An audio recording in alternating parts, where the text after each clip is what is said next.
Okay, good evening, everyone. This is such a pleasure to see such a huge crowd. This is beautiful. Welcome, everyone. So nice to see so many people. So I was looking through my Facebook account and I saw a woman was writing something about Purim. And she was writing how she feels that this year she's not going to celebrate.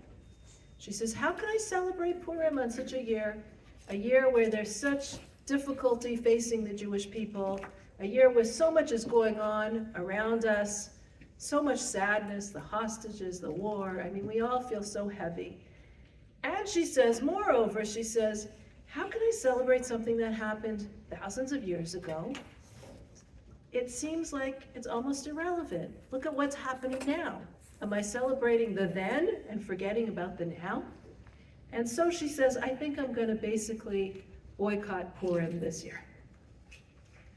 And I was watching that and I said, wow, like that's an interesting perspective. And I felt so strongly that that's not where we should be at. That's not what we should be feeling. To the contrary, we know when we get together in unity and with joy, we have the power of overcoming. In fact, we see in Israel today, the unity that you see there, the Chayalim who are so unified, the Jews that are so unified now, getting together and showing that we believe in God, that is what gets us out of every situation. But more than that, I also feel that the Purim story specifically is not just something that happened thousands of years ago. It's something that's happening today and relevant to today. It's exactly the message that we need to hear. But before I get into how, and I have three ways of how I want to explain how I feel it's so relevant and important to each and every one of us on a personal level, on a national level, and on a cosmic level. But before we do that, let's first talk a little about the story. So the story happens, very briefly. How many of you know the story? Okay, amazing. So I guess I could really skim it over. Okay. The story happens in the 4th century BCE. The Beit HaMikdash, the temple, has been destroyed. And it's about 50 years after the temple was destroyed. The Jews are exiled. They're in the Persian Empire. The Persian Empire is over 127 lands. So it's really over the entire world. And it is there that we have different people in the story that are actually important people. Mordechai, who's in the palace, who's working in the palace. We have this king Achashverosh. The Megillah starts with this king Achashverosh who rules over all these lands and makes this big celebration, this big feast. And he invites everybody to this big feast. All the people in all the lands come to this big feast. And guess who's invited even? The Jewish people, because the Jewish people were treated just like everybody else. Not only were the Jewish people invited, but that feast was something that was made that every Jewish person could feel comfortable at. Kosher food was served. You want kosher food? No problem. We're going to call the catering office right in Muncie. No problem, they're coming. Kosher food was being served. And at this feast, what happens, Achashverosh is celebrating the fact that he's already been in power for a few years and his kingship has solidified, and therefore he calls out to his queen, Vashti, to appear and show everybody how beautiful she is. And Queen Vashti refuses. Now, before we start thinking that Queen Vashti is this wonderful feminist who's refusing her husband, let's remember that she was a wicked, wicked woman who treated her Jewish servants, her maidservants, horribly and made them appear naked and work in a terrible, terrible way. So she's not, unfortunately, this epitome of this feminist. But at this feast, he calls for Vashti, and Vashti does not. She refuses to come. So what does Achashverosh do? He slaughters her. Exactly, he kills her. After that, he's lonely. So who does he look for? A queen. Who does he find? Of all the queens, of all the girls there, of all the beauty pageants, of all the beautiful girls, he chooses the most unlikely person, Esther. Esther's chosen. Esther does not want to be queen, but she's chosen to be queen. Soon after that, in the king's palace, there's an attempted assassination where two members of the king's courtiers, Bigsan and Sarash, are trying to assassinate the king, and guess who hears it? Mordechai. Mordechai overhears the plot, he tells it to the king, and it's written down as a record in this big book of records of the king. Okay, soon after that, who becomes the prime minister? The wicked Haman. Haman becomes the prime minister. And Haman is a real anti-Semite. He's also a big egocentric person. He wears this idol on his neck, but he has every person bowing down to him. Every person has to bow down when they come in front of him, except for who refuses to do that? Mordechai. So Haman is fuming at Mordechai and decides, not only am I going to take revenge against Mordechai, but I'm going to take revenge because I'm an Amalekite. I'm going to take revenge against all the Jewish people. And he puts lots, which is the word Purim, is lots, and the lots fall on Purim day. And that's the day when all the Jews are supposed to be slaughtered throughout the entire land, 127 lands, which is the entire world at the time. Okay, this is a terrible thing. What happens? Mordechai hears about this, and he goes and asks his cousin Esther to go to the king, go to King Ahasuerus. And Esther says, but I'm worried because if I haven't been called, and if I go there, I might be killed myself. I haven't been called, and whoever goes to the king without being called will be killed. And Mordechai says the famous words, Ki im hacharesh tacharishi be'ez hazos, if you're going to be quiet at this time, revach v'hatzala yamod la'yehudim mimakom acher. The Jews will find a salvation from some other place. But umi yodeya im la'ez kazos higat l'malchut. But who knows if it's for this very reason that you became the queen. And let's remember, this is 12 years later after she became queen. 12 years later. We read the Megillah and we kind of don't get this feeling. It's like all together, but it's 12 years later. So Esther agrees. She says, I'm going to the king, but you need to do something for me. You and all the Jewish people need to pray and fast and pray for me. And with that, she goes to the king. She makes one feast where she invites Haman and Ahasuerus, and Haman is feeling so haughty. Look, who's Esther inviting, if not me? Wow, I'm the second to the king, I'm so important. Even the queen is inviting me to her own personal feast with her husband. He goes home that night and he's so happy, except he meets Mordechai, who doesn't bow down to him. So his wife says to him, don't worry, this is what you should do. Make a huge gallows in order to hang Mordechai on. That night, Mordechai goes to the king in order to ask him about hanging Mordechai on it, and guess what? The king can't sleep. The king is tossing and turning in his bed, and as he's tossing and turning in his bed, he asks, let the book of records be brought for me, so at least I can read the book of records. Maybe someone I forgot, maybe that will put me to sleep, or maybe I really forgot to pay back somebody who did something good to me. They read the book of records, guess what? They open it up to the story of Mordechai, how he saved the king and how he was never rewarded. Just as they finish doing that, Haman comes marching in to tell him to kill Mordechai, and the king says, oh, Haman, you're here, great. I want to ask you, what would you do to somebody who you really respect, who you forgot to reward? And Haman says, ride him in the palace, ride him in the streets of the Shushan with all the glory of the king, the clothes of the king. This is what you should do to an amazing person. So the king says, okay, do that to Mordechai. He does that the next day. He rides Mordechai through the town, and that night he again comes to the second feast with him and Ahasuerus. And it was at this feast that Esther says to the king, she beseeches the king, and she says, you know, they want to sell my people, and not only do they want to sell my people, they want to actually kill my people, and this isn't good for anybody. It's not good for you either, and I'm beseeching you. And Ahasuerus says, who's the person who wants to do that? And she points to Haman. And this is when the king says, okay, take Haman, and someone says, oh yeah, by the way, he made a tree, he made a gallows to hang Mordechai on, the Mordechai that saved you. He says, take Haman and hang him on the tree. Haman is executed, and now the Esther and Mordechai are allowed to, the decree has been written, but they're now allowed to tell the Jews to defend themselves and to kill their enemies.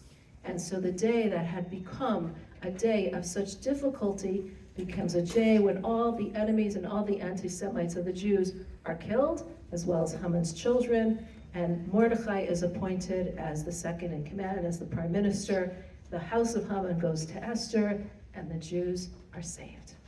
So it's a beautiful, beautiful story, but what does it have to do with us today, here, in New City, living here in today's time, with the war going on in Israel? So I think there's three messages that we need to remember from this story.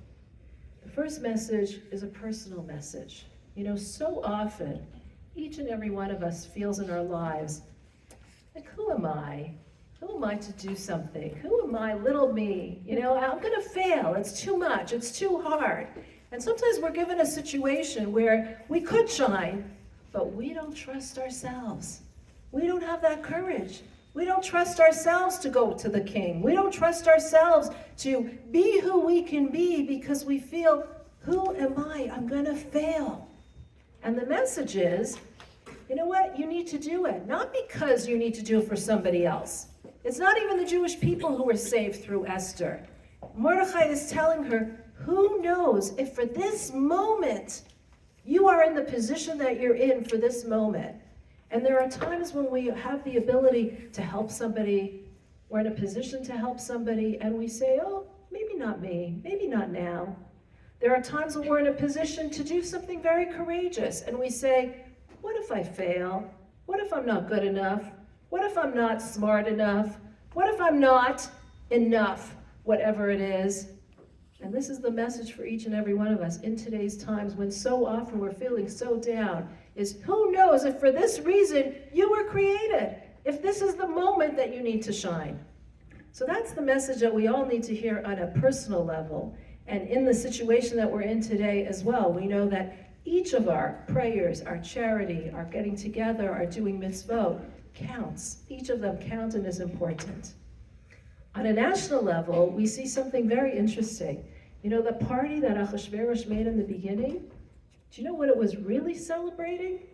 It was really celebrating the fact that the Jews were in exile and they weren't going to go back.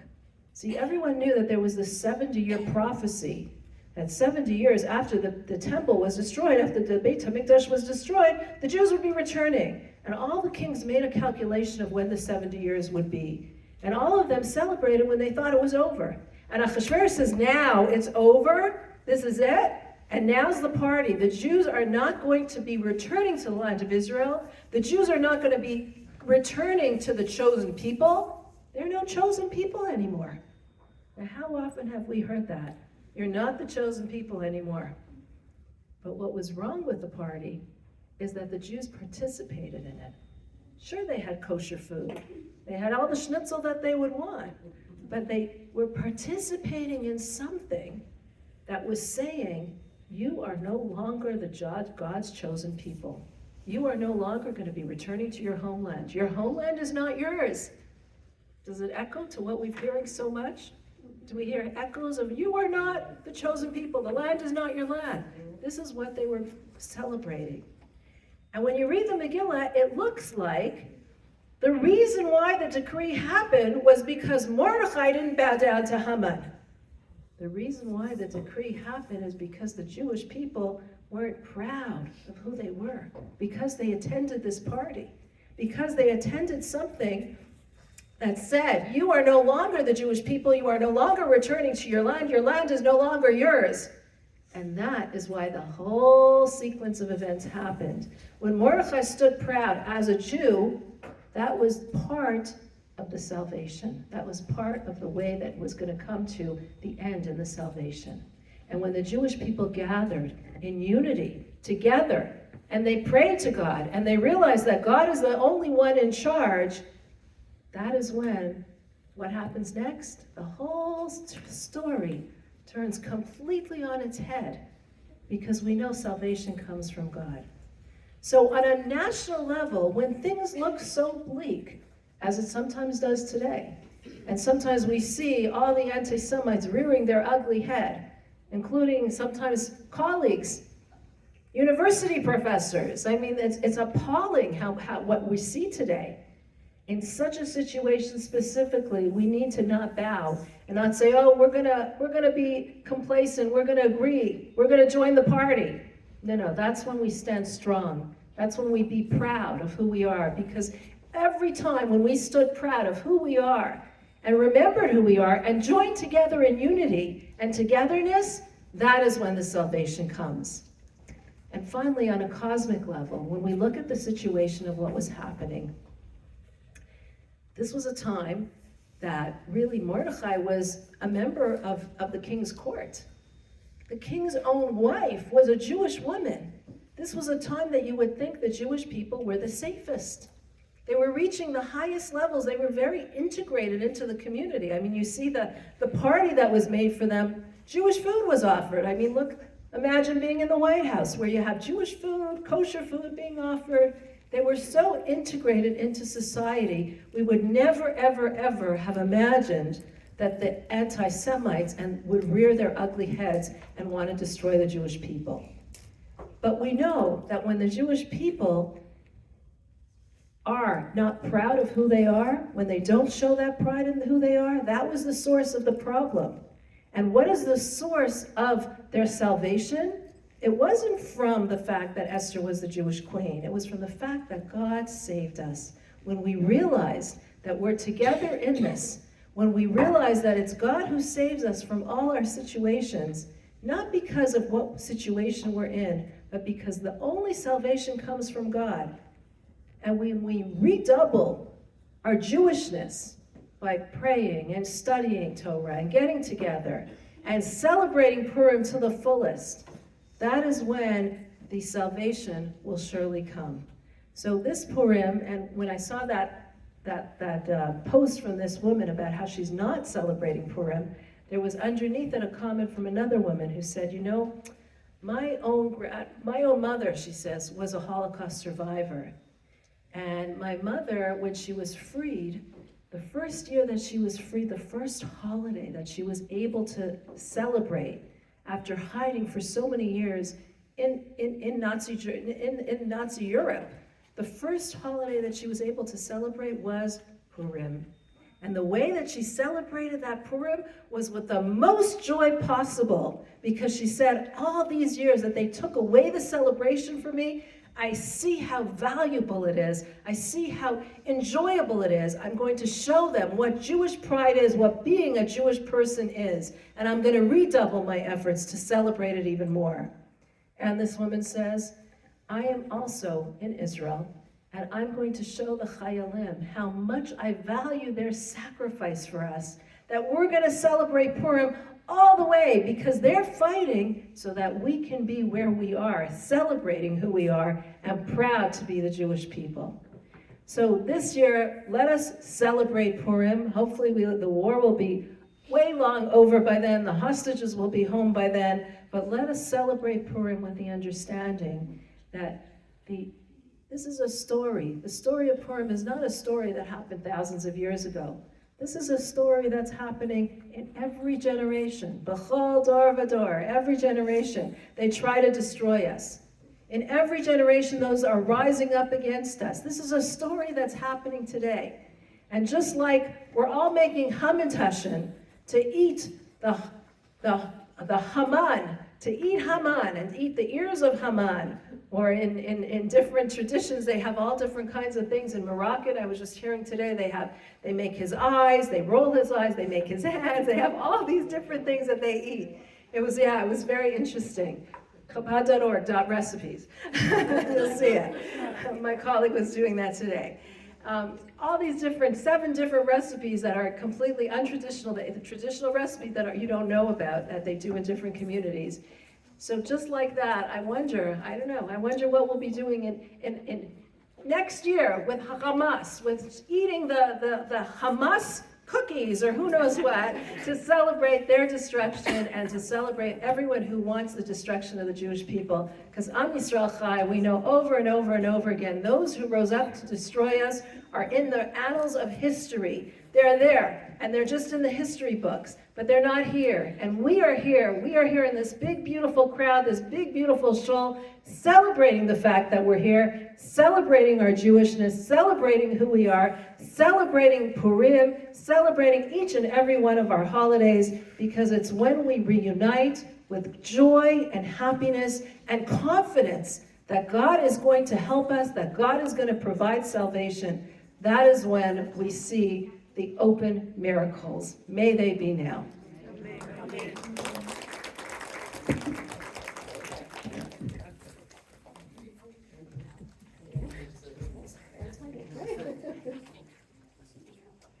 Thank you.